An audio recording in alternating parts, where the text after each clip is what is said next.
we've got 12 new positions to reveal for Keeper. Yeah, the guys at Keeper have handed the slip of paper to us here at the coaches panel and said, these are the new players that we're adding a position allocation to. And the good news is they are in the game right now.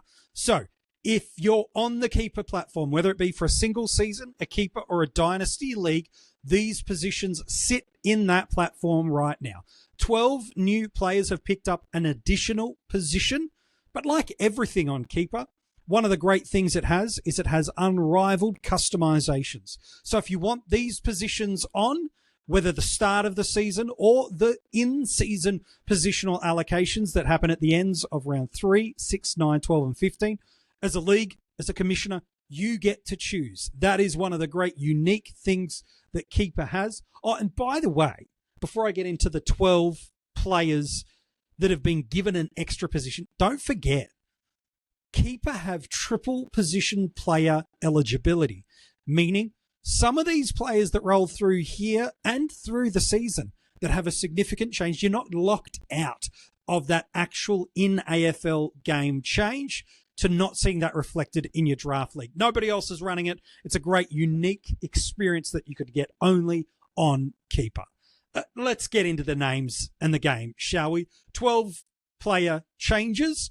Let's walk you through them. Number 1, the only player picking up defensive status, Ruben Ginby. He's been in a wee bit of trouble over the last couple of days, but we're not going to focus on that. It was a real clear role change for the first 2/3 of 2024. He was fourth banana in that midfield behind Yo, behind Kelly, behind Reed. But over the last 2 months of the year, he barely attended a centre bounce. Where did he go? Halfback. He didn't have a great clearance rate. He was finding it hard to add a different dimension, with Reed and Yo really being two versions of what he was, with that power, explosive, and that contest type of player. So I actually quite liked the move back there. An average of 60s, nothing flash. He did play every game, so that's an upside element for coaches, but a top score of 96 just means he's got some scoring capacity. Go back to that debut year. He showed enough. I think that probably just might be the tipping edge for Keeper coaches, depending on the list you've got to submit in list management phase. That might just be enough to keep him on your list. But regardless, he moves into at least vague relevance for us, doesn't he? With a guy that really you're not touching otherwise. I think, to me, at least he becomes someone we can look at and we can consider. So to me, Ruben Ginby adding defensive status. He's the only defender gain we get out of this dozen. Maybe we'll get some more during the season. Next up, let's head into the midfield for the gains that we have. And again, for all of our midfield gains, generally speaking, it's not going to affect your draft rankings. It's not going to affect your tiers. It's probably not going to add a whole ton of relevance to almost any player that adds mid status. What a midfield status ad does do for us on the Keeper platform and with our draft sides is it just adds a little bit of squad versatility and flexibility. So nothing earth-shattering it's going to do for your squads, but it might help you if you're playing through the buys early and mid-season. If you've got potentially one of the customizations you might put on is no eligibility to jump into the player pool because you're running really deep dynasty. All of a sudden, this DPP or TPP that we might get, none of them are in this allocation. Don't worry about that. But it just can add some volatility and some flexibility and some just helps a little bit. Anyway, adding midfield status, Liam Duggan, a seasonal average in the 80s. He's a pretty handy defender for us. He's definitely sitting inside that top 30 defensive ranks and on no chance of being a delisted option for anyone in Keeper or Dynasties. A 132 is his top score last year. Again, did get a reasonable share of centre bounce midfield in that back couple of months of the year. But one of the things that we're good at the community is allocating and looking. And one of the things that Keeper do have, I'm sure, in their mix of how they choose position allocation is that centre bounce data is important for us. We've been tracking it since 2020 as a community and learning more and more about that. But sometimes we think CBAs equals midfield time. But it's also the wings that we don't really factor or track. In addition, when a player starts at a flank and then pushes up and plays up the ground with their core position, it's not just their starting at centre bounce position that factors, it's where they play during the game. So Liam Duggan picking up midfield status is a combination of all three of those elements. Did spend a chunk of time in the back third of the year at centre bounce, some really big numbers through some of these games. Then he was a bit of a fixture on the wing, and then he did push up when he was through halfback. So I like this move from the guys. I think it's a nice allocation and a handy selection. Again, just adds squad flexibility to us when we're trying to avoid some volatility on our sides.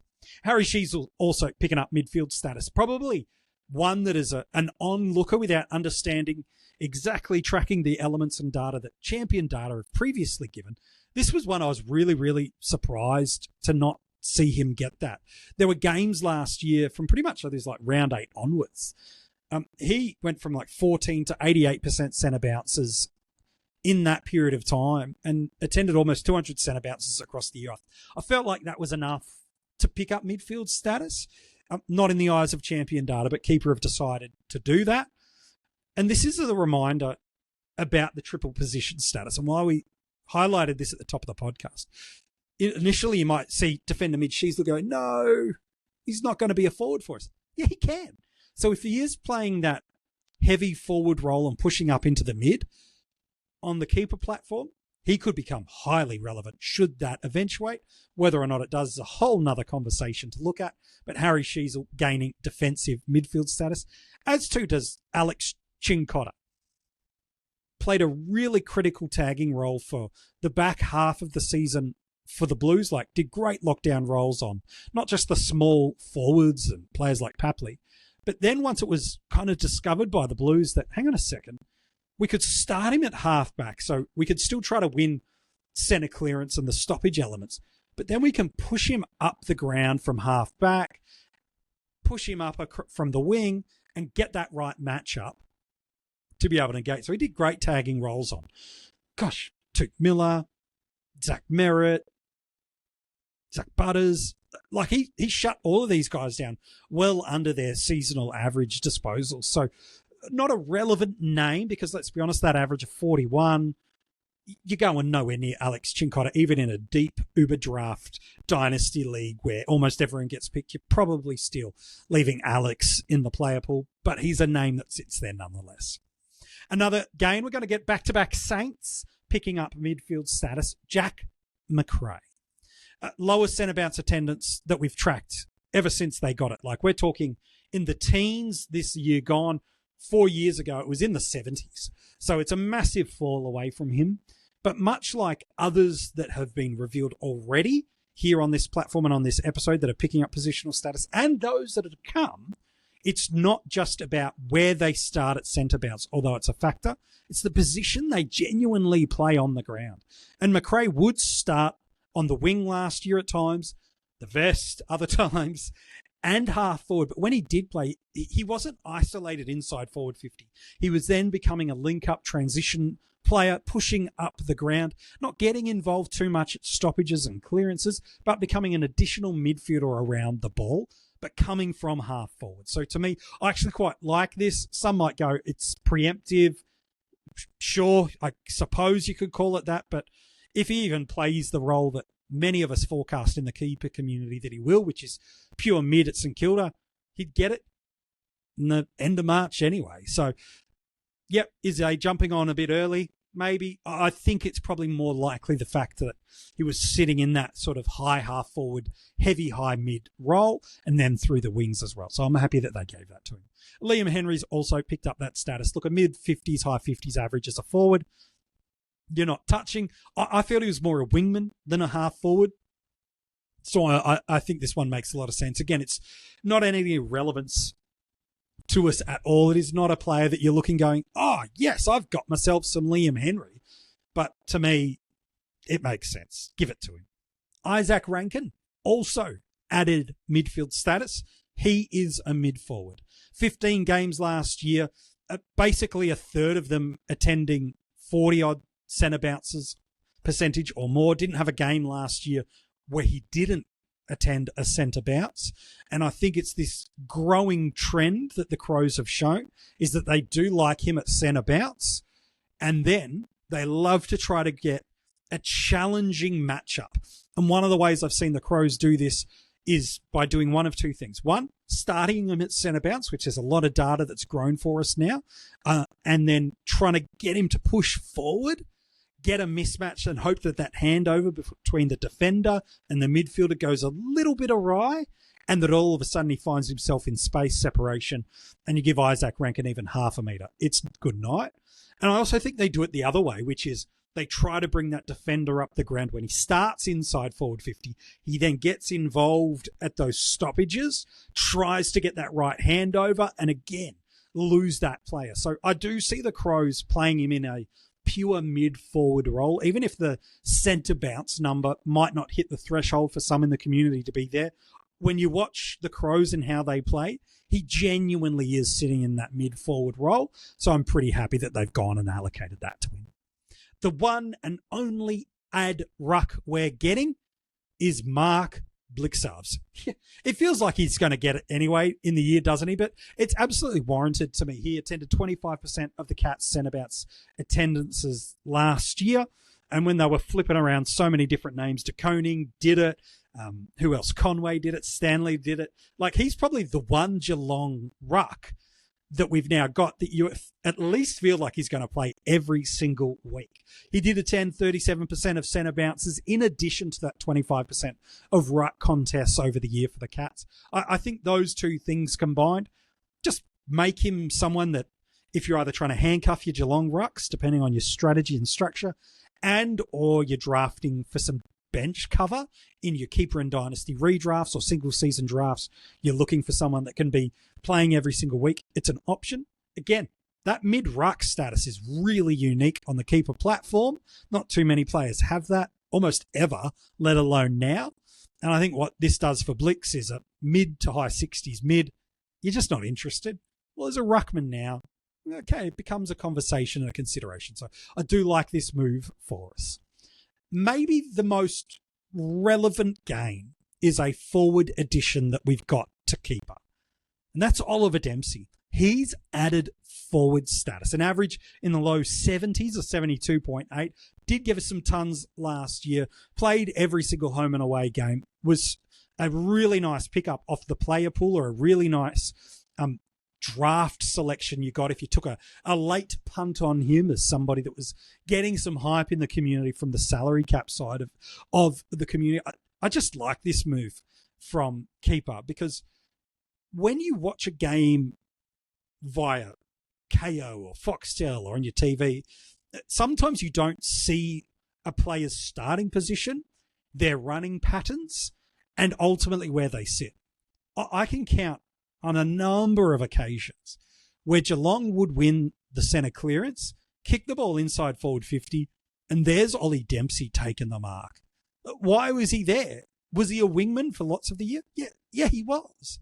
But he's such a good overhead mark that they create this unique matchup, given his height and his athleticism. They create this unique matchup inside forward 50 so that if they do win that clearance and get that ball inside forward 50 quickly, they can hope they can get a height or a defender forward mismatch. And he's the guy that can take that mark with a little less challenge around him in height or physicality. And then when he is in the forward line and they don't get that centre bounce victory, he does push from forward 50 to defensive 50, to forward 50 to defensive 50, from defensive 50 to forward 50. So many times in the game, didn't you see him do the saving mark in the defensive line, but then somehow sneak forward and kick the goal in the goal square? We're talking about a guy with high athleticism, high aerobic capacity, and a great aerial mark. I do believe this is a great call from keeper because of how he played. Was a high half forward that would also play wing. And when he wasn't playing wing, he would become an additional midfielder in the similar vein, but different to what Jack McRae did, which was start in a position and then join in a new group. How often did we see Geelong's forwards drifting in and out of different positions? Dempsey plays a lot higher than people give him credit for, and I think the addition of forward status is relevant. what this does for us now is it adds a new, by average, top 30 ruckman into the game. Again, in keeper and dynasties, depending on what your list squad retention is, he probably now stays in that list retention. So to me, I really, really like this addition. It doesn't break the top end of the game, of the pure premium territory forwards. It doesn't change our tiering too much at the top end. But I think it does add a player that is worthy and relevant of picking up that positional allocation. Last couple. There's two that I think have some relevance mid to late on draft, and one that I just don't think in the territory of Chincotta, you're just not going to be interested in regardless. The one I don't think you're going to be interested in is Esava Radaglia, an average under 50 last year. Spent a lot of time as a key position defender, and then as all their key position forwards kept falling down with injuries, they had to, Port Adelaide, redeploy him back to his original position where he became part of an AFL list at Geelong, which was a key forward. He wasn't great in either position. I don't see a world where, even in deep drafts, are you looking at it? But it's a valid and relevant gain. Much like the Liam Henry and the Chincotta, it's like, well, does it gain anything for us? Probably not, but it's keeper being consistent at saying the position data was there enough for us. We're happy with what we've seen. We're happy to award it. And so I think it's a decent call from them, even though we're not going to do it. One that I think is going to get slept on as one of these 12 gains, an average of 64 as a defender is not great. Well, now as a defender forward, Mac Andrew should pick up some intrigue from us. Did deliver us a 100-plus score on at least one occasion last year.